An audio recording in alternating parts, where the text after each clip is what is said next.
আজকের গল্পটির নাম হলো আত্মপর। লেখক বনফুল। সারা সকালটা খেটে খুঁটে দুপুরবেলায় দক্ষিণ দিকের বারান্দায় একটি বিছানা পেতে একটু শুয়েছি। তন্দ্রাটি যে এসেছে, আপনি মুখের উপর থপ করে কি একটা পড়ল।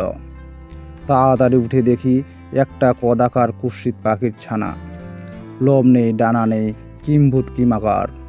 রাগে ও ঘৃণায় সেটাকে উঠোনে ছুঁড়ে ফেলে দিলাম। কাছে একটা বেড়াল যেন অপেক্ষা করেছিল, টপ করে মুখে করে নিয়ে গেল। শালিক পাখিদের আর্তরব শোনা যেতে লাগলো। আমি এপাশ ওপাশ করে আবার ঘুমিয়ে পড়লাম। তারপর 4-5 বছর কেটে গেছে। আমাদের বাড়িতে হঠাৎ একদিন আমার এই বড় আদরের একমাত্র ছেলে শচীন সর্প আঘাতে মারা গেল। ডাক্তার, কভারেজ, ওঝা, বদ্যি কেউ তাকে বাঁচাতে পারল না। শচীন জন্মের মতো আমাদের ছেড়ে চলে গেল। বাড়িতে কান্নার তুমুল হাহাকার। ভিতরে আমার স্ত্রী মূর্ছিত অজ্ঞান। তাকে নিয়ে বাড়ির কয়েকজন ব্যস্ত হয়ে উঠেছে। বাইরে এসে দেখি দড়ির খাটিয়ার উপর শুয়ে বাচ্চাকে নিয়ে যাবার আয়োজন হচ্ছে।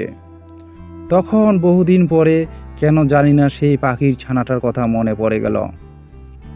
সেই 4-5 বছর আগে নিস্তব্ধ দুপুরে বেড়ালের মুখে সেই অসহায় পাখির ছানাটি, আর তার চারদিকে পক্ষী মাতাদের আর্ত হাহাকার।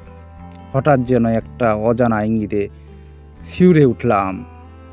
বন্ধুরা, আজকের গল্পটি এই পর্যন্ত ছিল। এখানেই শেষ হলো। ধন্যবাদ। ভালো থাকবেন, সুস্থ থাকবেন।